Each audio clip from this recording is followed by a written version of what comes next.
Good morning. The pandemic has taught us the importance of coordination and communication, and yesterday that was on display. I want to start off by saluting our first responders for acting in a timely fashion. Last night we had 12 rescue operations, and it is encouraging there were no injuries. In fact, no incidents to report relative to anyone being in real risk. In addition to that, I want to commend the Public Works Department because within hours, 2 hours, we had to close 30 streets to keep people out of harm's way. I want to also remind people not to drive into the water. There's a reason why they say turn around so you don't drown. And that's part of what happened yesterday. People continue to drive into the water, and then our first responders have to act. At our shelter, we were able to accommodate 20 individuals, and as of now, we are monitoring what happens with this river. It is expected to crest tomorrow at approximately 5 p.m., and it could be 10 feet or more, which is a similar situation to what occurred a few weeks ago, which would adversely impact residents who are in the low-lying areas. Schools are open. There's an early dismissal. I don't believe there's been a determination as to whether or not they'll be open tomorrow, but we will be coordinating with the superintendent, the coordinator, and I, and then we will take it from there as far as the decision is concerned. But to elaborate further on the operation is our OEM coordinator, Troy Ayers. Good morning. Last night we looked at it as very successful. Nobody got hurt, nobody got injured. Civilian or essential staff.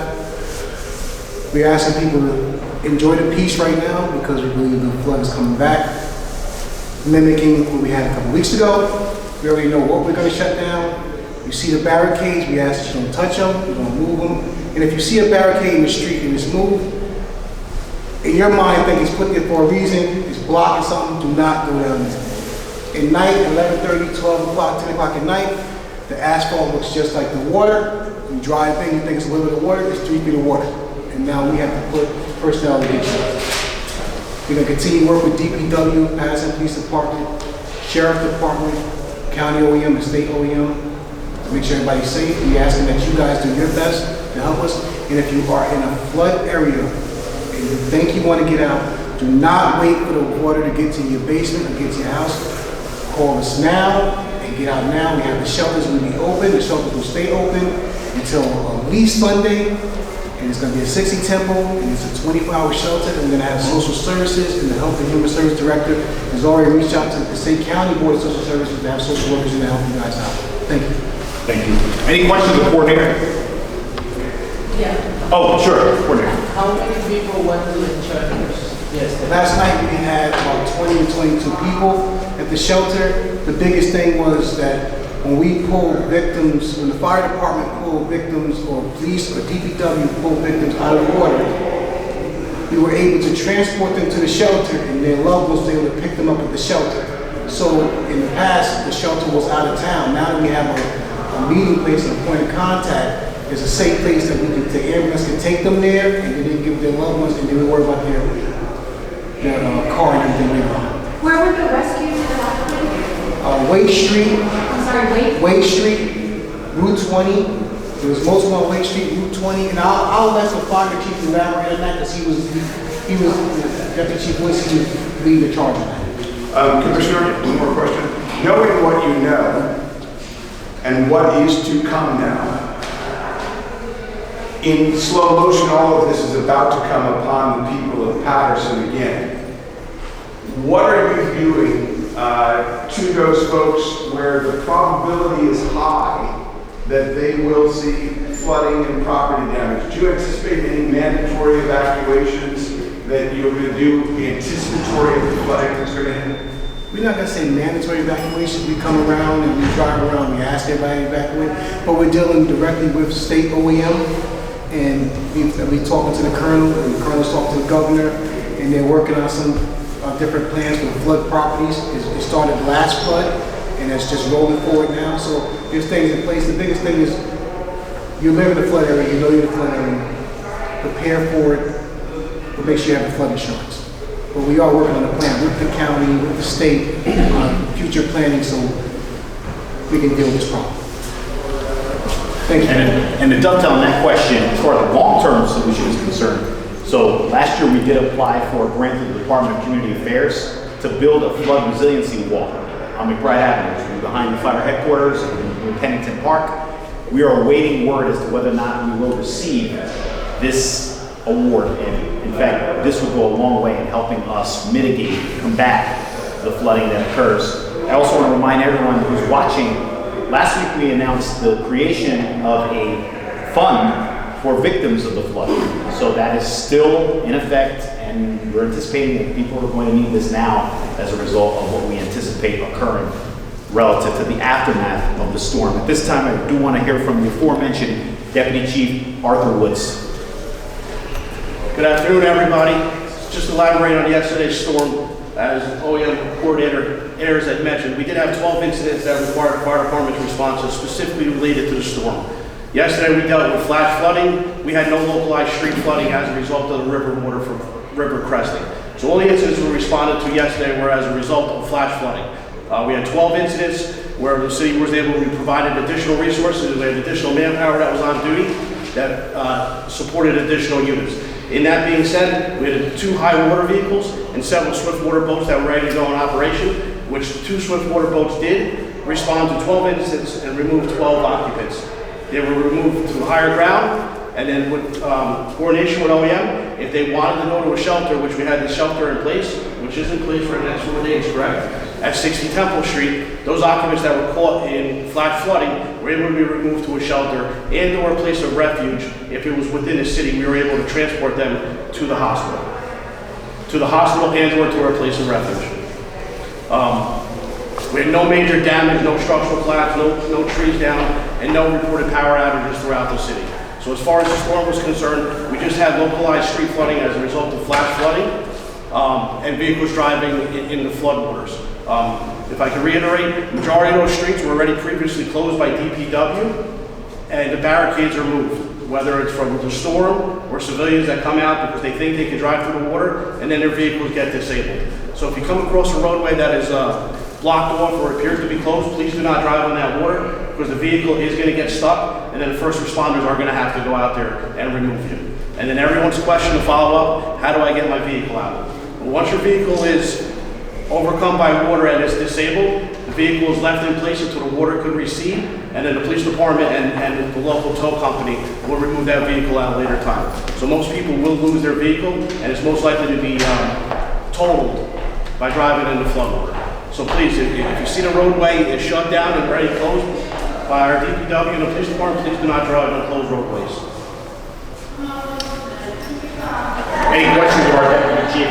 Yeah, what streets were those on again? Okay, so our 3 known areas that were affected by flash flooding yesterday was 5th Ave and Wake Street, 5th Ave and Route 20, which is the opposite end, Fulton Street and River Street.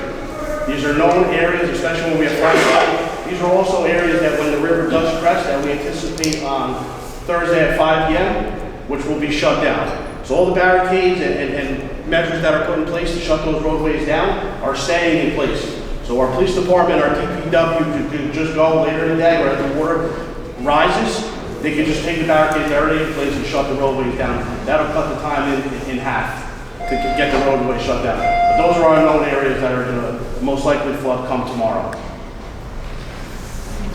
Any questions?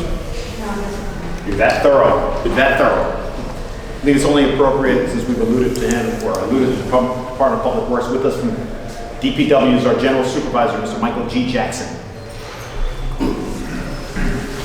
To piggyback on what the coordinator said last night, we placed about 185 sets of barricades out, together with OEM coordinated to not only put out plastic reflective barricades, but also metal. The police assisted us with putting caution tape around for visibility. Has helped us keep the streets closed a little bit better this time around, better than we did in December, which resulted in not having any issues with injuries or casualties. Any questions? In terms of the flood victims during the last flooding, again on Holzman and some of those streets, how many people have been able to get help through the funding, and how many people are still living in those? Yeah, we don't, they went back, but we don't have any details yet as far as funding is concerned with, I should say the fund, because they're still doing an assessment as to who's eligible. But we did have families here last week, and I believe they are applying for the opportunity to receive funding. And it's a city-based? Actually, it's a partnership, but it's emanating from a nonprofit organization, the United Way of Passaic County. Do you think that the federal government should be helping in any way? I'm glad you asked that question. Senator Cory Booker has reached out to my office, and he has provided any assistance that we need. We also received a phone call from the state police colonel, Mr. Callahan. He wants to coordinate as well, and the governor's office has been in constant communication with my office as well. At this time, to provide the council's perspective, and also for the Spanish stations, Councilman Luis Abelez in particular. I'm going to say the same thing. Yes. So, first of all, I want to say thank you to DPW, First Responder, Fire Department, OEM, Paterson Police Department for keeping our city safe, our residents on point. I'm going to continue saying the same thing. We are the legislative body. We work with administration, making sure that everything that is in place works. We fight the storm before it. We're in the middle of the storm. We work on it. Now we're going to continue working on it because we're not going to put our hands down. So, Mayor, it's important to iterate that we still have a company cleaning our streets out there. The residents have to be patient. In the middle of the storm, we're going to catch up to your needs. Damas y caballeros, se ha dicho hoy que el río va a crecer. La tormenta no ha pasado, falta todavía 10 pies de agua que va a crecer este río mañana por la tarde. No baje la guardia, siga velando por las instrucciones del Departamento de Obras Públicas, los bomberos y las personas que hacen nuestro rescate para que su vida no sea perjudicada. Es importante que siga las instrucciones de nosotros. Llame a su legislador, a su concejal si necesita ayuda y estamos para servirle. I just want to say a little note in English that yesterday I had a call from Fairlawn, a resident from Fairlawn, and reached out to me to get assistance to see who I could call in Fairlawn. So our city will take care of anyone if they call us. Thank you, Mayor. Thank you. Thank you. Appreciate it. I want to remind everyone, we had 12 rescue operations. Could have been avoided because people can't avoid driving into the water. So I want to underscore the importance of turning around and not drowning. And fortunately, first responders acted in a timely fashion. And I include Public Works in as the first responders because if Mike Jackson and his team didn't get to some of these places, it could have been far worse without the barricades. Again, the storm is over. Now we are bracing ourselves for the aftermath. And what is the aftermath? What happens to the Passaic River? Thank you for joining us. Are there any other questions? Mayor, just a quick question. Sure. From your institutional knowledge. I'm not a geologist. When I ask about I know, trees. but you've been around the block. Yeah. Looking at the projections that you see right now, would you say we should brace for something worse than we saw in December? No, I wouldn't say worse. It could be comparable, but these things are very fluid. No pun intended. So we're going to be monitoring the situation to see if what is being projected is the river cresting tomorrow at 5 p.m. at about 10 feet or higher, which puts us in a similar situation that we were in 2 weeks ago. And remind us the crest. Yeah, so 9 feet would be flooding, and then 10 feet you're talking about some severe flooding. And these are the flood-prone zones. The East Holden, the Bergen, those areas in our north side, East Main. Thank you, everyone.